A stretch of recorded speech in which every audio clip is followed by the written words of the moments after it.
Boletim Coppola. Sejam muito bem-vindos a um Boletim Coppola sobre uma despedida. Essa semana, o ministro Tarcísio Gomes de Freitas deixa o Ministério da Infraestrutura para se dedicar à sua pré-candidatura ao governo de São Paulo. O cargo almejado por Tarcísio atualmente é ocupado por João Dória, um governador de perfil autoritário que, durante a pandemia, impôs uma paralisação econômica exagerada e ineficiente, mentiu sobre a origem e a eficácia das vacinas contra a Covid-19 e aumentou impostos em plena crise. Por outro lado, do ponto de vista financeiro, São Paulo se tornou um oásis fiscal em pleno ano eleitoral. Segundo dados do Tesouro Nacional referentes a 2021, a arrecadação excedeu as despesas em 41 bilhões e 900 milhões de reais. Para efeito de comparação, o orçamento do Ministério da Infraestrutura para todo o Brasil é de 8 bilhões de reais. É isso mesmo que você ouviu. O superávit primário do governo João Dória é 5 vezes maior que todas as verbas à disposição do ministro Tarcísio. Uma pena que muito desse dinheiro, dos pagadores de impostos aqui de São Paulo, tenha sido trancado no cofre para ser torrado de última hora, às vésperas das eleições, por um governador recordista em coletivas de imprensa. Em contraste com esse sensacionalismo midiático de João Dória, o ministro Tarcísio Gomes se notabilizou por realizar muito, com muito pouco, e sem fazer grandes alardes. Ao longo desses 3 anos, à frente da pasta da infraestrutura, Tarcísio combateu e venceu a corrupção no setor, colaborou com a modernização da legislação de transportes e liderou o maior programa de concessões de portos, aeroportos, ferrovias e rodovias do mundo, garantindo centenas de bilhões de reais em investimentos privados para o nosso país. A propósito, hoje é uma data importante para o Brasil. O leilão da Codesa, no Espírito Santo, marca a primeira privatização portuária da nossa história. Até 2019, os portos brasileiros acumulavam prejuízos bilionários e haviam se tornado antros de corrupção e favorecimento político. O próprio presidente Michel Temer chegou a ser denunciado pela PGR por corrupção passiva e lavagem de dinheiro naquele escândalo dos portos. Atualmente, esses mesmos portos estão registrando lucros sem precedentes. Para vocês terem uma ideia, a SPA, a estatal que administra o Porto de Santos, encerrou 2021 com o melhor resultado da sua história, 329 milhões de lucro líquido, um aumento de 62% em relação ao ano anterior, que já havia batido o recorde de lucratividade. As companhias portuárias, assim como outras empresas sob comando do Ministério da Infraestrutura, agora têm governança, estão prontas para serem absorvidas pela iniciativa privada, recebendo investimentos bilionários. E os números realmente impressionam. Segundo o balanço oficial do Ministério, só no ano passado, 108 obras foram entregues, incluindo mais de 2.000 quilômetros de rodovias, e 39 ativos foram concedidos à iniciativa privada, totalizando 37 bilhões de reais de investimento garantido em contrato.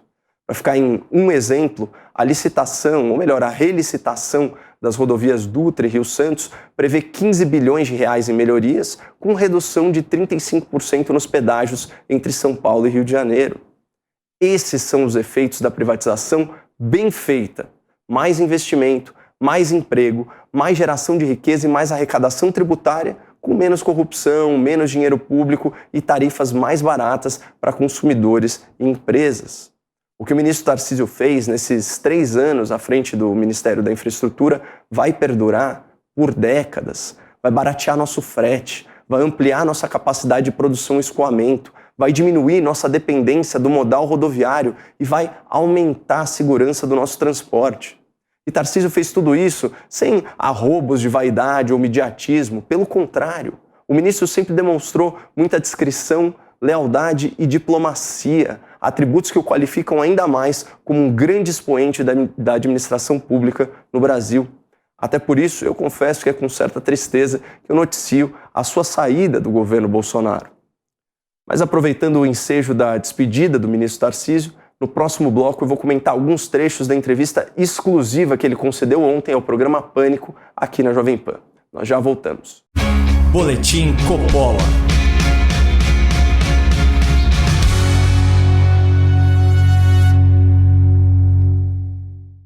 Você sabe qual foi o jornal mais lido durante as eleições de 2018? A Gazeta do Povo, um jornal 100% digital dedicado a construir um país mais livre, mais próspero e mais seguro.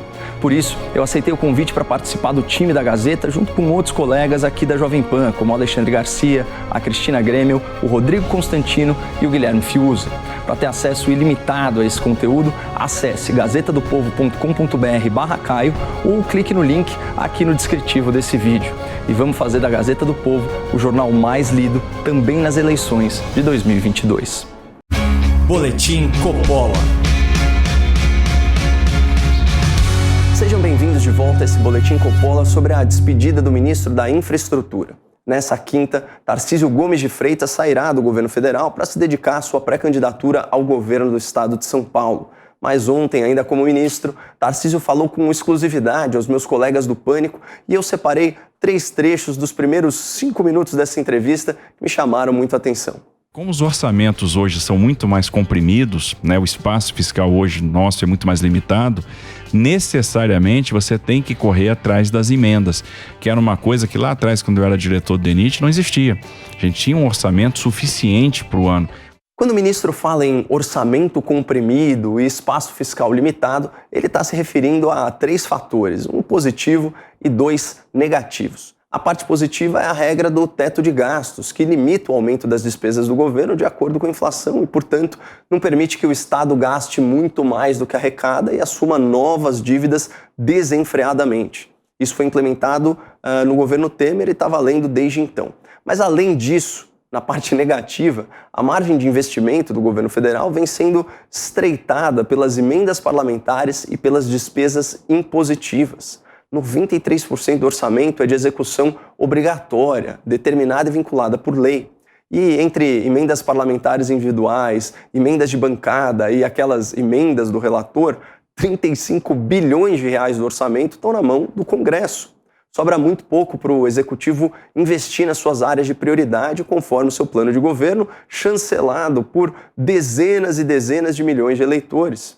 E essa fala do ministro Tarcísio demonstra justamente esse novo arranjo entre os poderes no Brasil, que muitos chamam de semipresidencialismo. Afinal, agora é o governo que tem que bater na porta do Congresso atrás de verba. Mas vamos ao próximo trecho. Mas uma coisa que eu acho que é importante é que nós conseguimos mostrar para o mundo que há um compromisso com a solvência. Sim. Imagina que em 2021 a previsão era de a gente ter 250 bi de déficit, a gente conseguiu terminar o ano com 20 de superávit. Nós tivemos um resultado expressivo de estatais, nós tivemos o melhor resultado de estados e municípios desde 1991, então foi um resultado fiscal muito expressivo. Isso tem a ver com algumas medidas que foram tomadas, né, de enfrentamento à pandemia, então fomos bem nessa questão fiscal.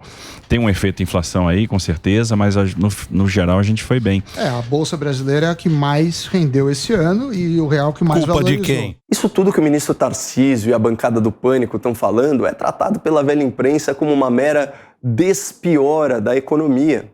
Nossa bolsa é a mais rentável, nossa moeda é a que mais se fortaleceu, nós geramos milhões de empregos formais na pandemia, nossa economia se recuperou melhor que a média dos países do G20, do G7, da OCDE, mas nada disso vira notícia, ou pelo menos não viram grandes manchetes. Por isso que, para fechar esse programa, eu deixo vocês com a perspicaz observação do sagaz Emílio Surita, que chama a nossa atenção para a importância das mídias sociais e dos aplicativos de mensagem. Amanhã nós temos mais 4 leilões, então meu último dia no Ministério da Infraestrutura vai ser fazendo leilão. Boa, Parabéns. boa. Show de bola. A última vez que você esteve aqui foi da Dutra. Pois é, foi da Dutra. Foi da Dutra. também Foi foi histórico. bem. Os Foi caras bom pra aqui caramba. não dão essa notícia, Claro que dão. Tarcísio. Falam baixo. Se não é meu grupo. Fala baixinho. Eu vou dizer um negócio pra Grupo você. independente. Se eu não tenho o meu grupinho de WhatsApp Começou aqui, a liga do WhatsApp.